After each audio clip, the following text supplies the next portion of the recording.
Semula kita di MHR untuk fokus kepada satu yang penting untuk kita melihat tentang pencapaian Research University yang menunjukkan bahawa universiti pendidikan yang menjadi teras penting dalam memacu perkembangan pendidikan negara juga menjadi satu aset besar kerana pendidikan ini sifatnya begitu hebat untuk memberi impak kepada masyarakat, juga untuk digabungkan dengan industri, maka di sinilah fokus dan juga tumpuannya. Tentu saya akan bersama dengan Ketua Pengarah Pengajian Tinggi, Datuk Profesor Dr. Asma Ismail. Terima kasih Profesor bersama kita untuk pagi ini. Baik, dapat diterangkan tentang latar belakang Research University ini, yang mana kita lihat perkembangan demi perkembangan telah pun digerakkan dalam institusi pendidikan di Malaysia. Universiti ini dinaik taraf dan juga diberikan fokus tertentu untuk melayakkan mencapai satu tahap yang tinggilah. Mungkin dapat diterangkan sekali. Ya, terima kasih Fitri for inviting me this morning. Sebenarnya universiti pendidikan ni kita ada 5 universiti, iaitu USM, UKM, UPM, UM dan UTM. Ya, dan ini adalah satu usaha oleh kementerian untuk meningkatkan kebolehan universiti. Dan kita telah melihat bahawa the first breakthrough in the history of higher education berlaku pada 2006, di mana 4 universiti telah diberi status universiti pendidikan, and then UTM pada 2010 2010 juga telah mencapai tahap yang sedemikian. Dan terus bila kita melihat universiti-universiti ini apabila diberi further investment untuk melonjakkan kebolehan mereka, terus kita melihat bahawa mereka telah mencapai begitu tahap yang begitu tinggi daripada segi penghasilan modal insan, daripada segi PhD yang telah dihasilkan seramai dalam masa 5 tahun sudah mendapat 6,900 PhD.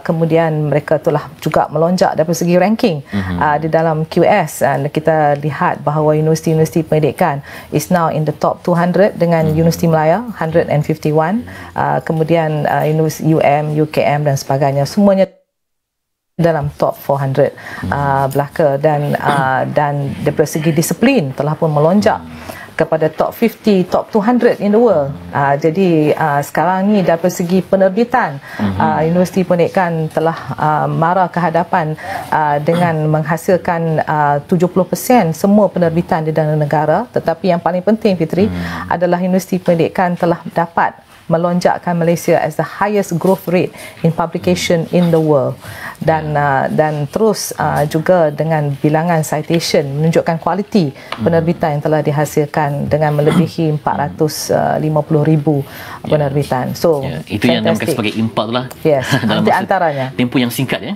Berketinggian tempoh yang agak singkat juga. Mungkin dapat Datuk jelaskan dari segi latar belakang universiti ini, mungkin ada syarat yang ditetapkan KPI tertentu supaya mencapai target itu. Saya lihat dari segi cirinya pun begitu hebat, pensyarah yang berkualiti, pemasukan yang kompetitif. Jadi apa lagi yang perlu ada pada universiti pendidikan ini?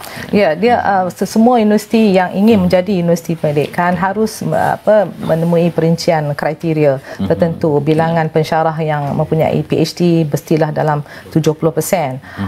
Dia mesti juga dapat menghasilkan kualiti daripada segi graduate studentnya, daripada segi penerbitannya, dapat juga menghasilkan revenue, income generation, dapat menghasilkan IP, intellectual property dan sebagainya. So di antara ini dipanggilkan MIRA, Malaysian Research Assessment. Jadi bila dilakukan Malaysian Research Assessment, 5 top universities in Malaysia akan dinaikkan taraf untuk menjadi research university, dan pada amnya 5 ni masih maintain, dan kami menilai mereka setiap tahun untuk melihat, dan dengan adanya KPI, Key Performance Indicator, kita nampak bahawa universiti di Malaysia terus maju dengan strategi-strateginya untuk melonjak terus ke peringkat yang lebih tinggi. Ya, Datuk, kalau dilihat kewujudan universiti pendidikan ini bukan hanya untuk di kalangan kampus saja, dalam komuniti warga universiti saja, tetapi impak yang utama ialah impak kepada negara keseluruhannya. Betul. Jadi bagaimana dengan pelibatan industri, dengan kajian yang dihasilkan melalui PhD dan sebagainya, mampu memberikan satu landscape baru kepada pencapaian negara sebenarnya. Betul. Sebenarnya universiti pendidikan telah kita beri satu tugas, dia menjadi engine of growth for the nation. Sebab tu sekarang ni universiti pendidikan bukan setakat menghasilkan IP, bukan setakat mengkomersialkan R&D yang telah dihasilkan, tetapi juga dapat meningkatkan knowledge transfer, pemindahan ilmu kepada masyarakat, kepada komuniti, untuk meningkatkan komuniti, dan paling penting untuk menjadi penyelesai masalah, solution provider kepada industri, dan both industri SME ataupun industri multinational. Kita lihat bahawa dalam masa 5 tahun Universiti Pendidikan telah dapat menjana 1.25 bilion ringgit dari segi penghasilan impak dengan menyelesaikan masalah kepada industri-industri tempatan dan juga pada komuniti. Dan saya lihat juga di universiti ini berlaku perubahan lah. Kalau dulu mungkin ramai pelajar daripada degree ijazah, sekarang ni nampaknya jumlah pengambilan itu semakin ramai. Dari segi kesediaan kita untuk menyediakan prasarana, pensyarah dan juga ruang untuk pelajar ini naik taraf diri mereka lah daripada ijazah kepada sarjana. Bagaimana dari segi geran mungkin yang ditawarkan, sebab kadang ada kemahuan, tetapi untuk menyokong itu mungkin banyak lagi instrumen yang digunakan. Daripada segi aspek dengan adanya Universiti Pendidikan, di antara tugas Universiti Pendidikan adalah menghasilkan lebih banyak modal insan yang mempunyai PhD yang mampu melakukan pendidikan dan impak yang tinggi. Dengan adanya investment, bila menjadi research university, kita memberi dalam 50 hingga 100 juta setiap tahun untuk universiti ini mempertingkatkan lagi prasarana dan sebagainya untuk pendidikan dan juga untuk connectivity. Dan terus dengan cara macam ni kita sudah mendapat ramai international students yang sekarang datang dan telah dapat melonjakkan Malaysia sebagai destinasi paling popular yang ke-11 di dunia.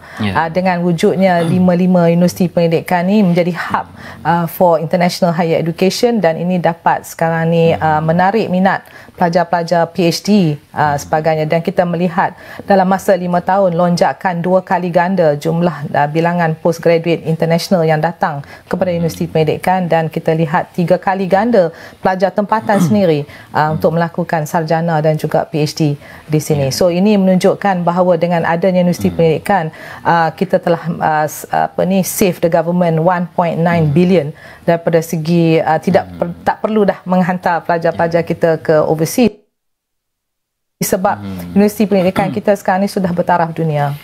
Juga saya lihat tentang gigihnya universiti ini ada program seperti PhD industri yang mana juga untuk menggabungkan warga industri yang kesudukan masa, tapi bahan mereka yang lakukan itu mungkin dapat dibawa masuk secara ilmiah. Jadi adanya kewujudan seperti PhD industri ini. Jadi Datuk rasa mungkin ini akan juga menambahkan lagi pelibatan tahap kompetensi dan sebagainya. Of course. Sebab sekarang ni kita perlu intensify kita punya relationship dengan industri, dan Universiti Pendidikan sekarang ni telah mula mara ke hadapan untuk berjinak dengan industri, dan salah satu di antaranya adalah untuk menyediakan pelajar-pelajar kita to be industry ready when they go out, both undergraduate dan juga postgraduate. Dan dengan ini kita menyediakan seperti industrial PhD, ataupun kita sendiri sekarang ni dapat menarik mereka daripada industri untuk menjadi profesor ataupun menjadi pensyarah di universiti-universiti tempatan, supaya sekarang ni dapat memindahkan ilmu bagaimana tentang industrial thinking dan critical thinking yang industri perlukan, supaya pelajar-pelajar kita lebih bersedia apabila mereka keluar nanti. Untuk pensyarah juga mungkin ada sesuatu yang dilakukan untuk upgrade tahap kecekapan mereka sesuai dengan peredaran zaman, dengan keperluan semasa. Mungkin ada satu usaha ataupun ada lagi banyak lagi usaha dilakukan semasa ini. Sebab semua universiti pensyarah-pensyarah di Universiti Pendidikan, mereka diberi insentif untuk sekarang ni untuk mereka menghasilkan dalam Nature atau publication begitu banyak. So setiap publication mereka kita beri insentif, dan adanya peruntukan Universiti Pendidikan memberi latihan subspecialty ataupun specialty yang mereka ingin pergi untuk mendapat, untuk sekarang ni menerima cutting edge technology. So ini yang kelebihan yang ada pada Universiti Pendidikan, kerana peruntukan yang diberi membenarkan mereka melakukan demikian. Dari segi hala tuju dalam tempoh yang terdekat ini bagaimana? Mungkin ada jangka pendek, jangka panjangnya. Sebab kita melihat bahawa ada satu gerakan besar-besaran lah kan, untuk memperkasakan pendidikan. Mula saya lihat di peringkat bawah sehinggalah ke peringkat tinggi ini ada satu lonjakan. Jadi hala tuju yang sebenarnya ke mana kalau boleh dapat dikongsikan? Selepas kita dah buat branding and positioning of university research universities ni, the next part adalah university led growth, di mana sekarang ni universiti di tengah dan kemudian dia dapat memaparkan pertumbuhan di kalangan community, di kalangan industri dan sebagainya.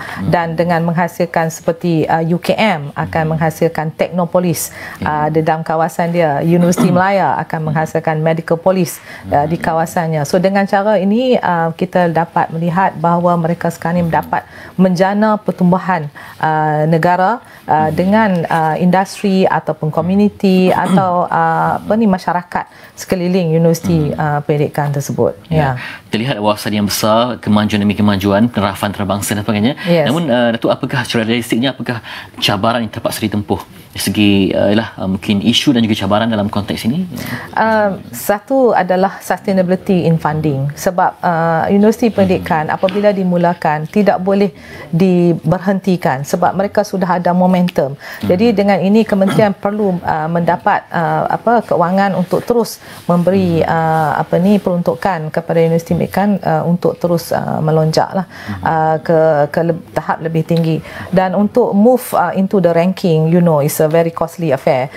Itu memang sebenarnya tapi kita juga ingin membina niche area kita seperti Islamic banking and finance, seperti tropical diseases dan sebagainya. Ini semua juga perlu peruntukan yang sustainable lah, yang lestari untuk pastikan universiti pendidikan. Dan ini memang tugas kementerian. Selepas kita melihat betapa hebatnya kebolehan universiti tempatan apabila diberi peluang, dan dengan maknanya saya memang truly believe in Malaysia boleh.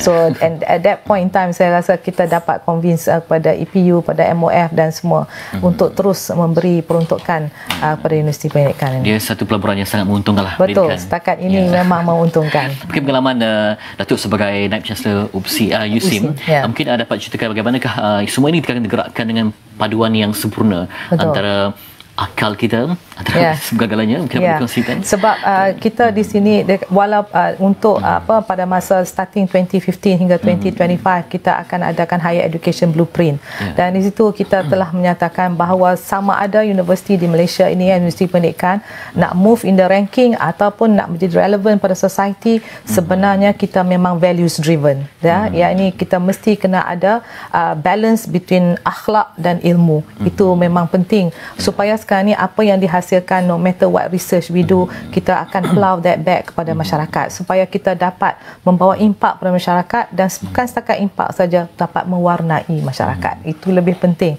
bagi saya, sebab itu adalah outcome yang kita perlukan, and that is why people come to Malaysia, because higher education Malaysia is with a difference, because we are values driven. Lihat branding and positioning yang baru, yang nanti lebih segar lah, impak untuk pendidikan negara. Terima kasih untuk Datuk Profesor Dr. Asma Ismail, Ketua Pengarah Pengajian Tinggi, berkongsi pengalaman dan juga hala tuju, juga memaklumkan tentang perkembangan terkini tentang Universiti Pendidikan di Malaysia yang memberi impak yang besar untuk negara. Terima kasih lagi untuk Datuk. Kita akan break sekejap, nanti juga nak kongsikan, kita akan bawakan tentang seni budaya dari Republik Indonesia, tentang Belitung, sesuatu yang menarik selepas ini hanya di Malaysia.